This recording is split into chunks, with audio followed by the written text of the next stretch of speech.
जिलास्तरीय शिक्षण सामग्री मेला 2024-25 वर्ष विषम कटक डाइट अनुष्ठित। रायगड़ा जिला विषम कटक डाइट आज जिलास्तरीय शिक्षण सामग्री मेला बड़ धूमधाम पालन होता। जिला शिक्षा और प्रशिक्षण प्रतिष्ठान रायगड़ार भारप्राप्त अध्यक्ष श्रीजुक्त जगन्नाथ मेहर सभापतित्व परिचालना होता।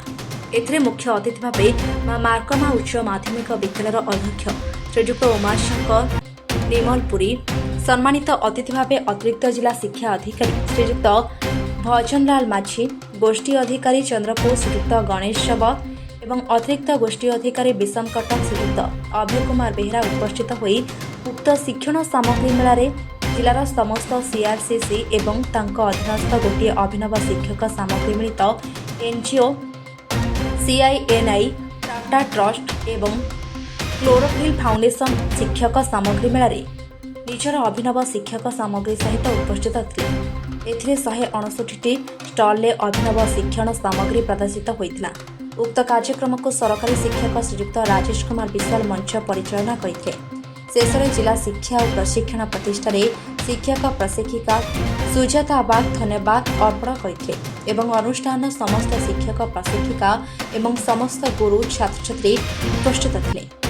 विषम Cuttack Shivprasad Padhi report AM media. नमस्कार, मो Umashankar Nimalpuri Maa Markama higher secondary school principal IC.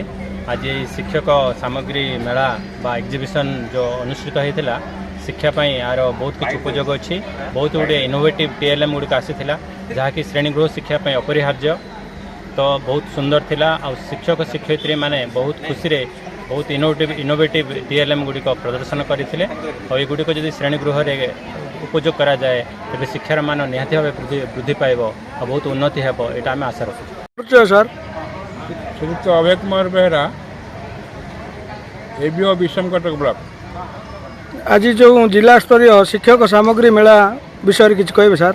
आज संयुक्त रायगड़ा जिला तरफ विषम कटक डाइट अनुष्ठान ठारे समस्त टीएलएम बा एफएलएम आधारित टीएलएम कर्मशाला आयोजित कराइला एवं रायगड़ा जिलार कोण अनुकोण भल भल इनोवेटिव आइडिया नहीं शिक्षक शिक्षयित्री तथा एफएलएम टीचर शिक्षक शिक्षयित्री मैंने पहुँचुते विषम कटक रायगड़ा एवं ये गोटे मुख्य उद्देश्य था जो टीएलएम गुड़िक आसीला परस्पर शेयरिंग करने द्वारा भल टीएलएम गुड़िक आगामी दिन में कार्य कर जहाँकि पिलामानकर सक्रिय अध्ययन कार्यक्रम में बहुत साहाय्य सहयोग कर आशा कर। शिक्षण सामग्री मेला जो है आज कौन आलोचना है विषय में कौन कह?